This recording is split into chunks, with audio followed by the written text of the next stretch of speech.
Sedapat-dapatnya kalau hal itu bergantung pada kita, mari kita hidup damai dengan semua orang. Karena dengan cara itulah kita ini boleh menjadi terang bagi semua orang yang ada di sekeliling kita. Jangan ada kebencian.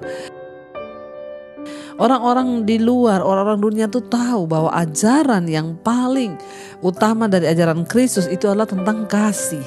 Ya, tetapi sayangnya begitu banyak orang yang mengaku percaya Yesus tapi mereka tidak bisa menjadi terang di dalam hal kasih. Ya, justru sebaliknya pertikaian, permusuhan. Ya, kita nggak usah bicara yang jauh-jauh, kita bicara dari kehidupan keluarga terlebih dahulu. Bagaimana ketika kita sebagai suami istri tidak akur, ya sehingga hidup kita nggak menjadi berkat bagi tetangga kanan kiri kita. Sehingga ketika orang tua tidak akur, sudah pasti anak-anaknya kan jadi anak-anak broken.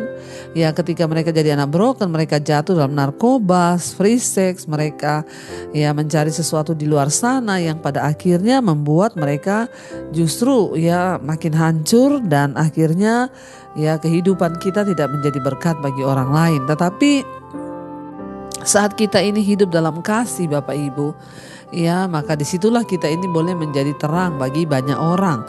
Ya, waktu suami istri hidup akur, jauh dari pertikaian, ya sehingga anak-anak juga hidup rukun bersama. Bahkan kita dengan saudara ipar, dengan anak menantu, dengan ibu mertua, ya semuanya hidup akur di dalam kasih Kristus. Itulah yang mencerminkan bahwa kita ini anak-anak terang.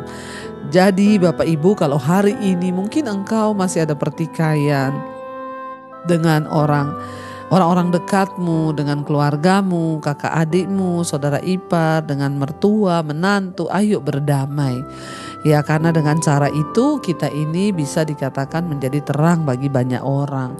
Ya, buanglah kepahitan, amarah, kebencian, buang semua hal-hal yang ya dapat membuat kita ini justru jauh dari Tuhan. Mari kita mulai belajar untuk ya memuliakan Tuhan dalam hidup kita dengan cara kita menjadi anak-anak terang ya bagi banyak orang, sehingga nama Yesus itu dipermuliakan lewat hidup kita. Jangan pernah ya mempermalukan nama Tuhan, tapi biarlah kita boleh menjadi terang dengan buang gengsimu hari ini, hidup dalam kasih. Ya, jadilah penurut-penurut seperti anak-anak yang kekasih ya, dan bukan jadi orang-orang yang memberontak, karena Tuhan tidak menyukai orang-orang yang ya hidup di dalam pertikaian, amarah, bahkan perpecahan. Bapak Ibu, sedapat-dapatnya kalau hal itu bergantung pada kita, mari kita hidup damai dengan semua orang. Karena dengan cara itulah kita ini boleh menjadi terang bagi semua orang yang ada di sekeliling kita. Jangan ada kebencian, jangan ada amarah, jangan ada kepahitan, jangan ada kekecewaan di hidup kita. Ya, karena kita juga tidak tahu hidup ini sampai berapa lama. Ya, mungkin gak ada yang tahu hidup kita mungkin hari ini, besok, atau kapan. Tapi selama Tuhan beri kita waktu, berdamailah dengan semua orang. Hiduplah dalam kasih, sebab kita belajar tentang mengasihi itu dari Kristus. Ya, satu hal yang Yesus ajarkan, dia menyerahkan dirinya sebagai korban persembahan bagi setiap kita. Sekalipun kita berdosa, dia tetap mengasihi kita dan mati bagi kita. Itulah yang menjadi alasan kenapa kita harus mengasihi orang lain.